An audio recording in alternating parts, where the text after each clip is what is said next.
হরে কৃষ্ণ। এখন যে গাছটা থেকে ফুল তুলবো সেই গাছটা এনেছিলাম অনলাইনে, আর একদম ছোট্ট ছিল গাছটা। ধীরে ধীরে অনেকটা বড় হয়ে গেছে, অনেক ফুল দেয়। আর এই ফুলগুলো কত সুন্দর দেখতে বলো। আমি জগন্নাথের জন্য এই ফুলগুলো তুলছি। আর ফুল গাছ বসাতে আমার ছোটোবেলা থেকে খুব ভালো লাগে। আমি একদম যখন ছোট তখন থেকেই আমি গ্রামের মেয়ে, খুব ফুল গাছ বসাতাম। লোকের বাড়ি থেকে ডাল এনে রজনীগন্ধা ফুল পর্যন্ত আমি ফুটিয়েছিলাম। অনেক বড় বড় রজনীগন্ধার স্টিক হয়েছিল। তখন আমার জেঠু, আমার বাবু, ঠাকুমা বলেছিল যে আমাদের বাড়িতে কেউ কোনো দিন রজনীগন্ধা ফুটায়নি, তুই প্রথম রজনীগন্ধা ফুটালি। ইভেন গোলাপ ফুলও আমার বাবু বলেছিল। আমার বাবু বলতে আমার বাবাকে আমি আদর করে বাবু বলি। তো আমার বাবা বলেছিল যে কখনো গোলাপও ফোটেনি। গাছ বসাতাম, তারপরে ফুটতো না কিংবা মরে যেত, এই সমস্ত হতো। তো আমার ফুল গাছ খুব ভালো লাগে, আর আমি বসালে না খুব হয়ও। গাছগুলোও আমাকে খুব ভালোবাসে। আমি যেমন গাছকে ভালোবাসি, গাছও আমাকে খুব ভালোবাসে।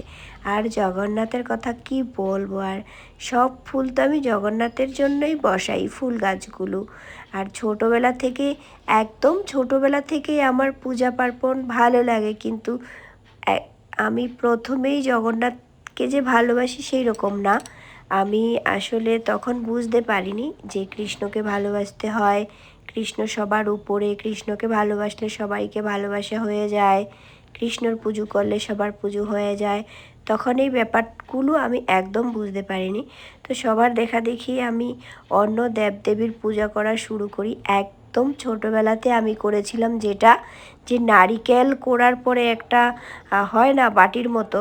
তো আমার মা সেটাকে শুনলে হয়তো হাসবে যে আমরা গ্রামাঞ্চলের মেয়ে এবং কি বলতাম, সেটাকে বলতাম আচ্ছা। এবার ওটা তো ফেলে দিয়েছিল। আমি ওটাতে প্রথম পুজো দিয়েছিলাম, ওটা বাটি হিসেবে কাজে লাগিয়েছিলাম খেলতে খেলতে। আর যে বসে না মা জেঠিরা পিঁড়ি থাকে, যে ওই পিঁড়ির মধ্যে আমি একটা লোকনাথ বাবার ছবি রেখে ওই নারিকেলের যে বাটিটা মানে আইচা, ওটা দিয়ে আমি একটু চিনি দিয়েছিলাম। এবং আস্তে আস্তে আস্তে আস্তে আমি মানে ভক্তি জীবনে এগিয়ে যাই। আর এখন দেখো সেই পিঁড়ির সিংহাসন থেকে আমার এখন কত বড় সিংহাসন। আমার জগন্নাথ আছে, জগন্নাথকে বুঝতে শিখেছি।